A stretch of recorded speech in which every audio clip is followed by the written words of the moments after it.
to my YouTube channel. My name is Shiro Jogona and I am back with another video.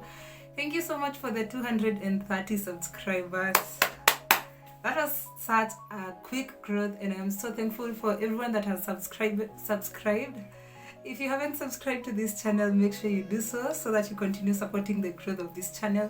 And today I am back with another video, and as you can read in the title, I'll be talking about the things that I wish I knew as a teenager, or rather the things that I wish I knew earlier. This doesn't mean that I'm regretting anything, but it's just like something that I look back and I'm thinking, if I knew this earlier, it would have been way better, or something that I'm actually super grateful that I learned. And number one, it would be I wish I knew my mama was always right. I think when I turned 13, I'm not sure whether it was 13 or just somewhere around, I think it's 13 because I was in high school. We started having like small quarrels with my mom over petty things, like boys, I don't know, like, those petty stuff. And then like my mom is this person who is just like, she wants things done in a certain way. So like how kids would go to school and exchange, I don't know, sweaters for whatever reasons, whatever. I wish like I knew she was right, that actually you're supposed to be content with whatever that you have, and like you're supposed to like put your concentration on one thing, and also like not misunderstanding, because I feel like most of the time I used to feel like she was just being quote unquote mean. I used to feel like she was just being mean, but looking back I'm like, actually this woman had like the best interest. It's just that I was just like obsessed with doing things that would please me and things of the sort. Number two, I wish I knew that people were actually insecure and they were projecting those insecurities on me. And if you haven't watched the video that I made, I'm going to link it in the description box below. But if you haven't watched that video that I talked about self-esteem and abuse, I think part of the reason why comments from my family members and things like attack on my personality affected me so much, it's the fact that I thought that the people who are talking, I felt like I needed them to approve of me. And now thinking about it and seeing that actually people will project their insecurities on me, and people will project their insecurities on other people, I think that would have been like redemption if actually I knew that people are insecure and they project that on other people. And even in the case of like my cousin abusing me, I'm like, if I knew that actually this guy was broken and he just needed to feel good, but he used me to feel good, maybe it wouldn't have been easy still, but it would have been easier for me, and I would have been more gracious to myself. Because I think when it happened, I started feeling like there was something wrong with me. It's just now coming to learn that people don't actually abuse you because there's something wrong with you. It's actually because there's something wrong with them in their value system and all those things. I think that is something that would have brought in a lot of redemption. The third thing, I wish I knew like it's okay to make mistakes, because I always felt like there was a need for me to like get the best grades, do something right, but like growing up and knowing that actually mistakes are part of learning, and it's okay to make mistakes, and it doesn't mean that there's something wrong with you. It doesn't mean that you're weak or something. It's just like part of life. It's okay to make mistakes, and that truth is just very redemptive. For me at least, it brought a lot of redemption. The fourth thing, and this has been like a major one, I actually should have started with it's the kind of self-talk that I have. I've come to see that the things that I tell myself on a daily basis are the things that keep me going, keep me motivated, or they are the things that keep me grounded and just keep me stuck. if I tell myself good things, I find myself finding a lot of energy to do stuff. Like if I tell myself I'm winning at this, I find myself actually doing it. If I tell myself I'm afraid, I am, I can't do that, I find myself not even finding the energy to do it.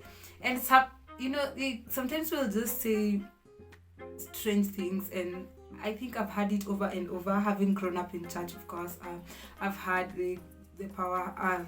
The power of life and death is in the tongue, and I never quite gave that so much power until 2 weeks ago, because I've been saying I knew there's no way I was going to be a model, and I never it's not something that I've given so much consideration.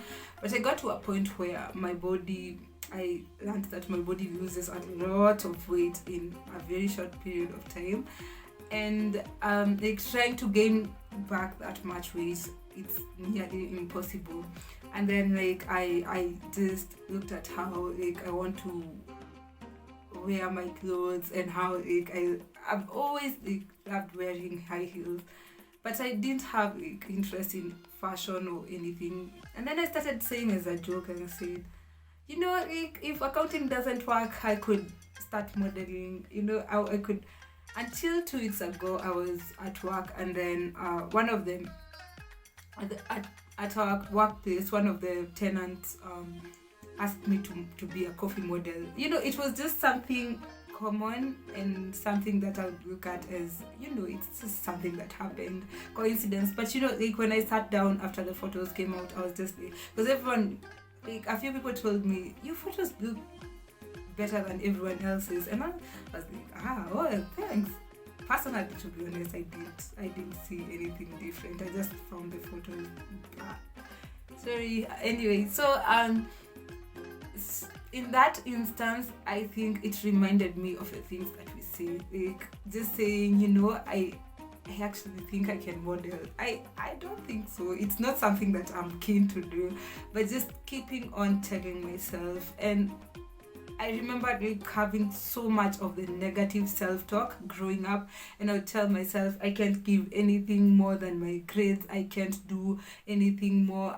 I actually want to take accounting because it's repetitive. I always felt like I was closed up, but then opening myself up and telling myself that actually there is more to you than just these things, and keeping on telling myself good things, I know I'm beautiful, I know I am doing this, I know I'm killing it. I know that has kind of changed my perspective, and it has changed everything and the things that I see.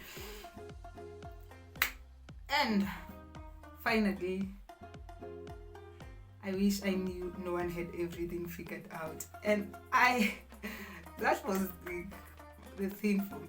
I think, of course, we go back, and I'll link it in the description box below. But I think the thing with having your self-esteem, you compare yourself with others, and sometimes you even compare yourself with people that you're doing way better than, but you actually see as if they're doing way better than you.